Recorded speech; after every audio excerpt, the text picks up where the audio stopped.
This is Genatzet Hayer. A Toast to Armenia with Jano Kabinjian. A comprehensive look at the Armenian culture, only on the Ignotainment Media Network. Genatzet Hayer. Pailuis in Spesek. It's June 26th. Hey, Chris, how you doing? Wonderful. It's hot. I know. It's really hot outside. Our news, you know what, folks? I'm just going to cover one news, and this is a big news. What's going on in Armenia right now with the protest over the electricity, 20% hike, and the people got a right here to protest this. The government cannot keep taxation on these folks on electricity. I mean, this is crazy. They're already paying a lot, Chris, and on top of that now, the government wants a 20% hike, and the people are protesting. You know, when's it going to stop? Yeah, that's a huge hike. When's it going to stop? That's amazing. That's amazing. These people don't even make that much money, and to worry about turning on a light just so they could read or just so they could eat, it's amazing. And, you know, my prayers are out for you folks out there. I hope there's a solution soon, and a nonviolent solution at that, because we need our people to be together. And this is what I was preaching about April 24th. And I think this time it's up to the government to just say, hey, we've gone too far on this one. Let's cut back and let's take care of the folks one time. Absolutely. On different news, this was last week, and I'm sorry I did not cover it, and it's a shame that I missed it, but hey, folks, and you all know it, Kurt Kerkorian passed away, a big patriot of the Armenian flag. He did everything for Armenia, and the Yerakuin lost a real good son last week. He died, I think, at the age of 98, so he lived a nice long life. Yeah, it was a beautiful. He was just a beautiful man, Chris. He did so much for Armenia. Anything he could have done, he did. So God bless, and we will never forget you, Kurt Kerkorian. God bless and rest in peace. Absolutely. And hey, we got a guest. We got a guest on our show. It's a great guest. Inga Stamboltyan. Yes. Is that the? Did I say that last name right? Stamboltyan? Stamboltyan. Yes, there you go. Perfect. An Armenian actress, singer, dancer, a key role in the movie Aram Aram. Inga, we are thrilled to have you on our podcast show. I am thrilled to be here. Thank you for having me. Anytime. Inga, from what Chris tells us from the movie Aram Aram, you had a key role in this movie, and we do not want to hear what you did because that'll give it away. He said it's a big role, but how was it working with an all-Armenian cast? Was there a lot more pressure on you on this one? I think there's always pressure because you're always striving to do a good job, and I always take that responsibility very seriously. And it wasn't my first time working with an all Armenian cast. I've done previous TV drama series that was shot here. The first TV series that was shot in America, that was filmed in America, but viewed in communities all over, Armenian communities all over, whether it's the U.S. or international. And I really enjoyed being able to work on my craft in my native tongue. Now, was that movie, you did a movie before that called Immigrant? Was that? Yeah, it was a TV series. It shot series. For about a year. Yes, it was an Armenian TV drama series. Kind of like a soap opera? An Armenian soap opera? Wow. Yes. I didn't know we had those. I know. It's as of very recently, about I would say we started in 2009. Now they shoot a few here. They also shoot some in Armenia, and so it's growing, and there's a interest in it, the public interest in it. So it was actually my first time working with Levon Sharafyan and Ala Tumanyan at the time. and they happen to be in this film as well. So it's nice to work with them again because I regard them so highly, and I learned so much just by watching them and talking to them. So it was a privilege, to say the least. Now, in the soap opera, I'm going back to the soap opera. Did they kill you off, or are you on an island somewhere that you could return one day back on the show? How did that conclude with you? I was not killed off, no. But I think I don't know if she would return. But it sounds like a good spin-off for her to come back and get her revenge. There you go. Now, you were working on this Aram Aram with this amazing little boy that Chris couldn't stop raving about. His name is John Ruhinyan. Did I say that right? Yes. John Sevak, yes. He is phenomenal. Yeah, they said that they just found him off the streets, really. Was that how it worked? I mean, this kid did not even have any background in front of the cinema at all, in front of the camera. Well, I'm going to talk about Chris's capability. I feel that everyone has the capability of giving an outstanding performance, but it's a director that can read the person and guide them and allow them to flourish naturally. And Chris gave that avenue to John and empowered him, and he flourished into an artist and right in front of us. And I think it's a collective of things that help do that, facilitate that. And he did. He took the role, and it was just beautiful to watch him step into his own. Was he working with Chris? Did he give you guys like the whole notion that be Armenian? I want you guys to feel comfortable doing the role by being Armenians. And I mean, was there a lot of input from him, or was it input from from you guys to him on the script? I think it was a little bit of both. I mean, that's what it takes when you collaborate, especially Chris not knowing the language. It was kind of our responsibility to give our input and let him know the nuances of the culture, of the language. We had different dialects. I have a Hayasanti dialect, and John, the little boy, Sevak, he has a Beirutsi accent. And so those are nuances that someone who's not familiar with the culture and the language wouldn't know. So I think it was kind of mutual how we helped each other kind of go through the steps in this process. Right.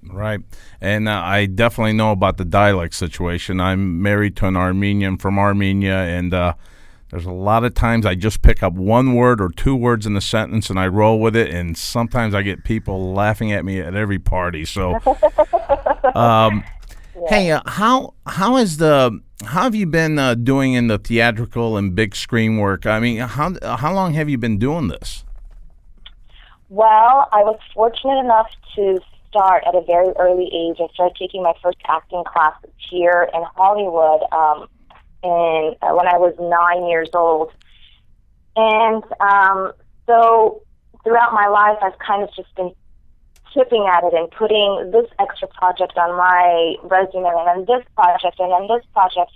And now I can reflect and look back and say, wow, it's been a while. So, practically about 20 years, I can say I've been involved some way, some form or another. Did you have your family's support on this? And you don't even sound like you got an accent. Since 9 years old, you've been doing this, so it's been relatively easy on the notion that your language, it wasn't like holding you back on. There's a lot of Armenians that you could tell are from Armenia and Beirut and so forth. You sound very much like me, an American, naturally. Well, I did come to the States from Hayastan when I was 3 years old. So I learned how to speak English and Armenian here in Los Angeles.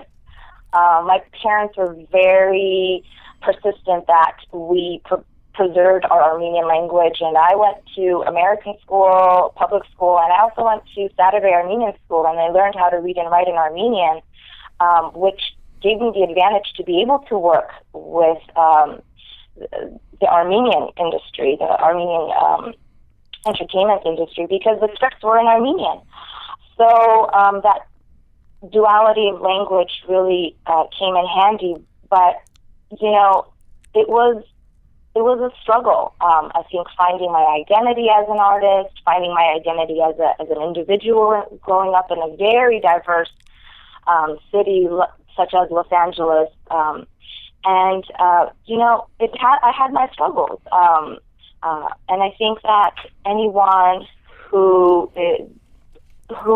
trying to find themselves, whether as an individual or an artist, comes across these types of challenges, which eventually help shape who you are. And so, you know, I definitely have the struggles, linguistically learning the language, but, you know, persistence pays off. But it's so cool that you mentioned that your parents still believed in keeping the culture, and that's, you know, I'm in the St. Louis area, and we're limited to how many families we have and so forth, and most of them are now speaking English and so forth. But every time that we were in the house, our parents said, "You got to speak Armenian. You got to hide in bichosis all the time." So, you know, it was our only way. It was our only way of keeping what we still have left. It's like you're on an island and you don't want to lose anything that they built up throughout their time. So, yeah, it was very interesting that you said that. I still get that from my mom. She will make me repeat my questions if they're in English to her. And she really? Says, no, let's try that again. So sometimes, you know, I get a little frustrated if I'm trying to express my thoughts, and so I understand where she's coming from. Had she not done this, I would not have the opportunity to work in my native tongue. And I think now as an adult, I appreciate that so much more. When sometimes when I was a little girl, I didn't understand why everybody had their weekends, and I had to go read Armenian and learn how to write Armenian. But I'm so blessed and thankful, and just I wish to do the same to you know, my kids one day. So I believe in that sense of identity, to preserve it is very important in who you are as an individual. Oh, bravo. And you know the thing on that too, Inga, my parents, when they talked to me and so forth, after a while, I started thinking in English on the response, and it wasn't in Armenian, and I had to battle that as well. So, you know, it's like I can relate. Yeah. So, in any case, it's so beautiful to have you on our show here. And I got a question here. Now, you got a big, you're also involved in a play. You did it, and it's being presented right now in Hollywood, called the Fringe Festival. Tell us a little bit about that. You're really into that this weekend. You're going to be into this. Let our people know about this one. Sure. Well, The Dogs of War is the name of the play, and it is a dark comedy. It's a contemporary piece.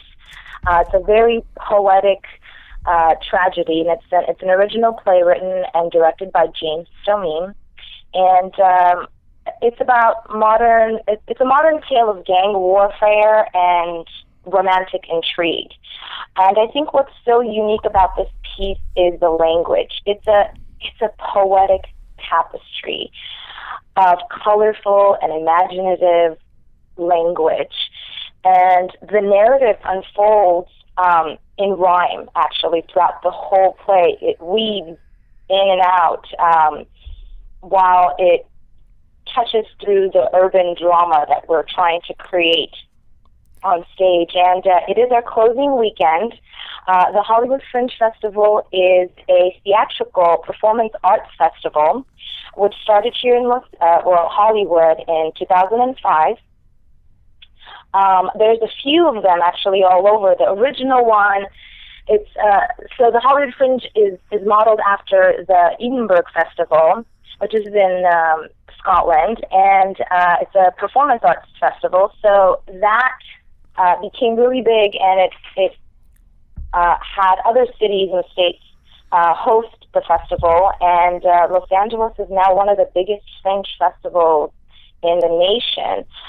So it's very appropriate for us to have such a it's like almost a experimental piece, but it has a powerful message, and the language is so it's almost melodic. You just are captivated by the language.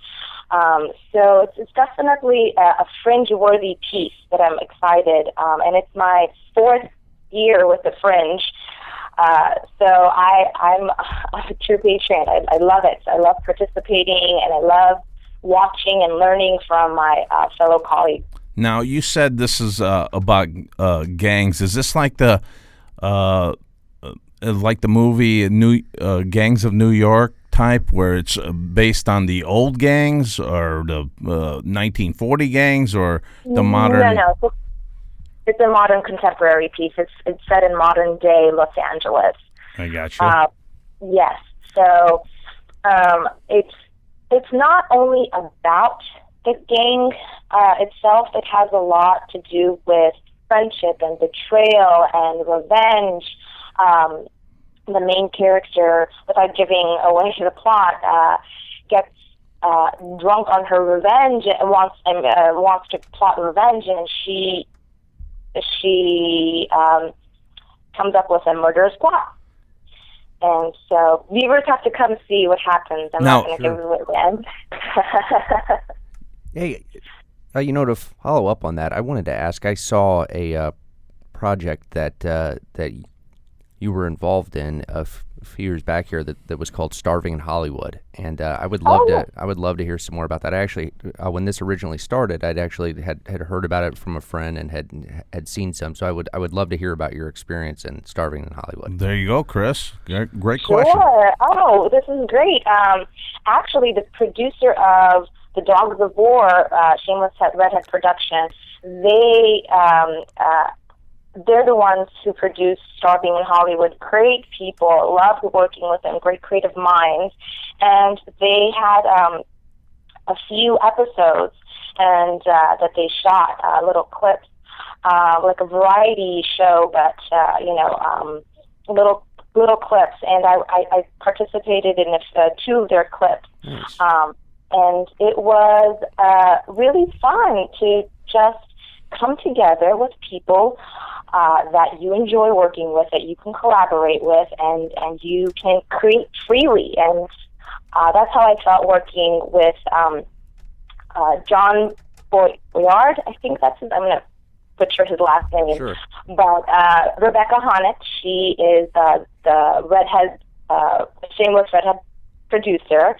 And so this is my second production with her. No, excuse me, the third production. We did the singing school last year for the Hollywood Fringe, and we did also Tomahawk the year before that. And so, it's great. Thank you. I didn't know that. There you go. Is this event open to the public this weekend? Absolutely, yes. Come on, come all. Bring your friends and family. Is there any way? Is there a phone number or anything like that or is there a .com that they could go to for this? Yeah. Yes, there is. We are on the Hollywood Fringe Festival website. I can give you that email website, which Please. is Yeah, go ahead. Okay. It's hffs15.org/2117. That will take you directly to the Hollywood Fringe website. Now, if you want to see the plays page, it's on Facebook, and it's facebook.com/DOW for Dogs of War Fringe, as in the Fringe Festival. You know what we should do, Chris? Whenever we get done with this interview, we should have that site available. Yeah. Whenever we're going to Yeah, put the episode up. So it'll be available on all of our social media. It'll also will be in the description of the show. So anyone who is hearing the show right now and would like to see it or would like to get more information, the link will be there in the description. Great. I appreciate that. Yes, we have 2 more shows left, Friday, June 26th at 8 p.m., and we have our last show, Sunday, June 28th at 5:30 p.m. in the Asylum Complex, the Lillian Theater stage. It's a beautiful stage, and I look forward to seeing your listeners. Definitely. Hey, let me ask you this, though. Which one do you enjoy more doing, the plays in front of people or working in front of a camera? That's a good question, and I'm going to be as honest as I possibly can. Doing theater is exponentially harder because you are working on a project for months. Sometimes when you're filming, you film a snippet and then it cuts, and then you go back to filming it, and then you're, back relaxing, taking a break, and then you come back, and then you're kind of going in and out of the character. But when you're on stage for however long, that 90 minutes, you don't get a chance to get out of character. You've spent months and months preparing and working on the mannerisms of this character, and it just kind of takes over, and you become that person. Yes, I like the mental workout, the physical workout, the emotional workout you get when you are putting on a production. It is sometimes very hard putting on a production because it requires so much energy, so much intellectual capabilities, and I like that, though. It's a very good workout for me. Sometimes I don't get to go to the gym, but I run around on stage like I'm lifting weights. Yeah. So I do prefer that. But, each experience lends itself something that I always take something away from it, from it. So, well, here's a question that kind of ties with that one. What do you suggest? I'm sure there's a lot of young people out there listening to our show that say, I'd love to be in Hollywood. I'd love to be in a theatrical position. What do they have to do? Well, I'm sure there's many ways of approaching it, and there's so many ways to be involved with. You don't have to be in front of the camera. You can be behind the camera. And so I say explore all the opportunities and all the avenues that you can. I'm fortunate enough to have my sister be in the industry as well. She is an assistant director. So, she might give different advice that I would, but I think the most important thing is to get the training you need as a performer. Sure. Get the education. Get to know yourself. It's a lot of self-reflective work. You have to be able to tap into yourself emotionally, and that's hard to do, to be so vulnerable and to be so exposed at times. And I think once you master that and you've worked with enough diverse people, when you become good, people will seek you and they will call you. And so when you focus on your craft, all those other things kind of come into your view. There are times where I've had to go knock on doors, and there are times where I've gotten a phone call to ask me to join a production. I rarely say no because every experience is worth it. Every experience is just one more thing that you can add to your resume. Doing theater in LA prior to the Fringe, I would say, was a lot harder. This is a very film directed industry here in Hollywood. It's very film oriented. So you just have to make a choice where you see yourself, where you fit, where you can contribute. There are times where I've been on a production, not only as an actor, but also as a set designer, also as a costume designer. You just have to be able to be versatile in how you contribute. You can't say, I'm only going to be acting. You know, doing costumes is going to also help with your craft and how you see yourself. And all those things, they add up.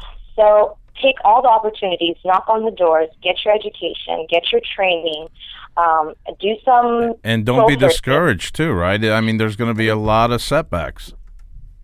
Absolutely.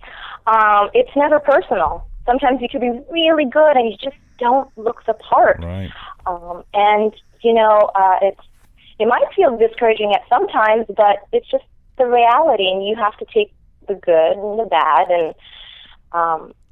and then at the end of the day, you have to be proud of what you do. Sure. And it helps when you have a supportive family. Yeah.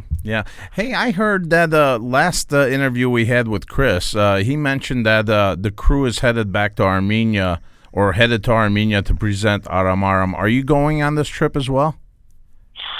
I will be making a visit to Armenia. Unfortunately, I don't think it will be during the Golden Apricot South Film Festival, but I will be going to Armenia in the fall, hopefully to represent the film, but everything is still under works. You know, we had such a successful sold-out world premiere at the LA Film Festival. It was the first Armenian-themed film ever invited to the LA Fest in its entire 20-year history. So this film has a journey to make, and sometimes you don't know what direction it's going to go in until you're there. So I'm looking forward to seeing how it will flourish. Beautiful. Yeah. Beautiful. Well, I tell you what, it's been great having you on our show, Inga. Any future plans coming up for you? You let us know. We're friends of yours now. You could give us a shout anytime, and you could get on our show, and let's promote it.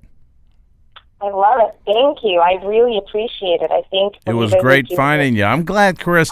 You know, the thing about it, this whole show is based on just knowing people that know people and so forth. Because like I told you yesterday, I talked to her yesterday, Chris, and I mentioned to her that it is so hard to find our guests. And, you know, it's like a screenwriter finds a director, Absolutely. Director gives me an actor, and that's how we're doing it. And so good to have you on our show. And, you know, come back anytime to tell us what you got, and we will definitely be here to promote it. I love it. Thank you. I appreciate it. I will, definitely. And I wish you guys much success, and I love what you guys are doing. And keep at it. You guys have our support here in LA. Thank you very much. Thank you. That was Inga Stamboltyan. Thank you very much, Inga. Thank you. All right. Well, Chris, it's time for our big session with... we got to have a little music for Mariam, too. Yeah, I know. The next time she comes on, we'll have some good music. We'll have some special music for Mariam here.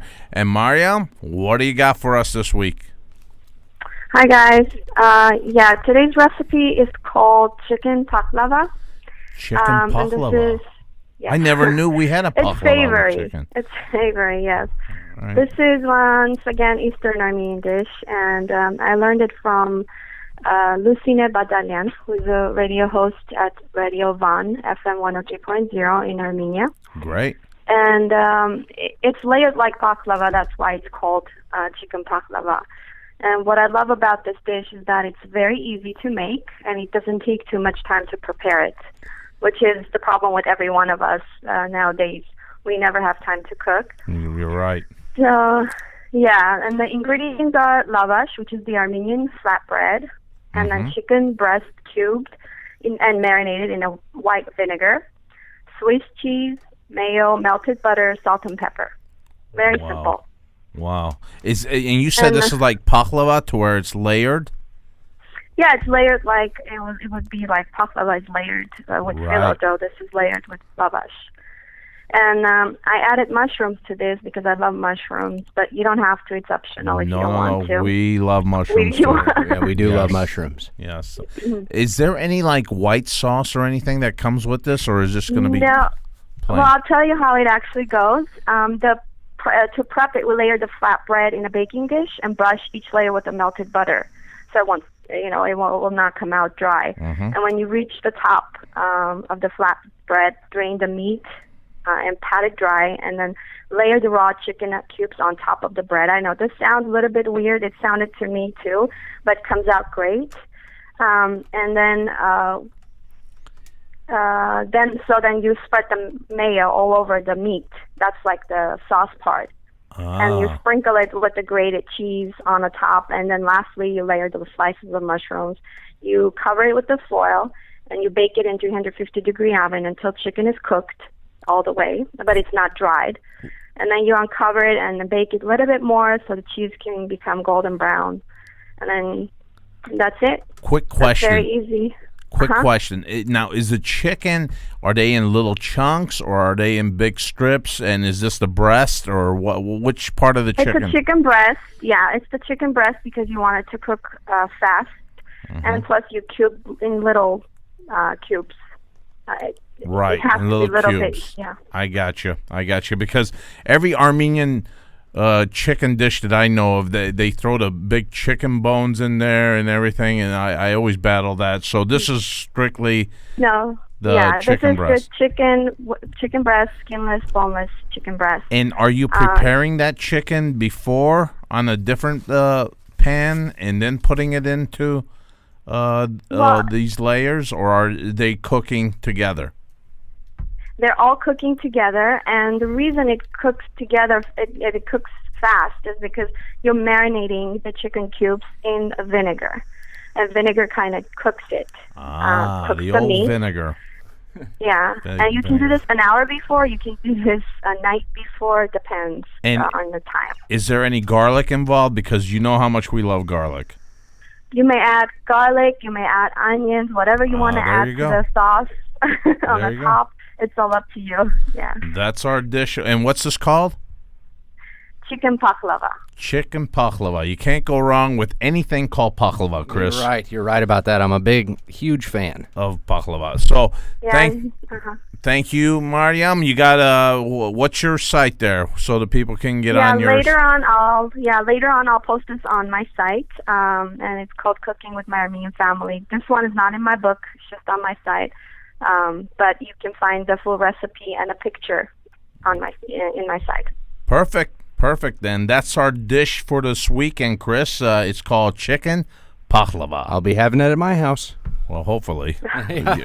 You'll burn down the kitchen. Yeah, well, that's true. All right. Thanks a lot, Mariam. No problem. All right. We'll see you next week. And that concludes our show for this weekend. My friends, take care. Kisher party. God bless.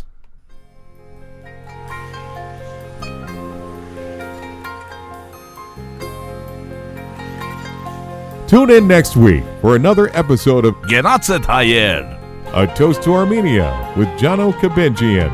You can find the show online at www.armeniaproud.com or download and subscribe on iTunes or Stitcher for Android. This is the Ignotainment Media Network.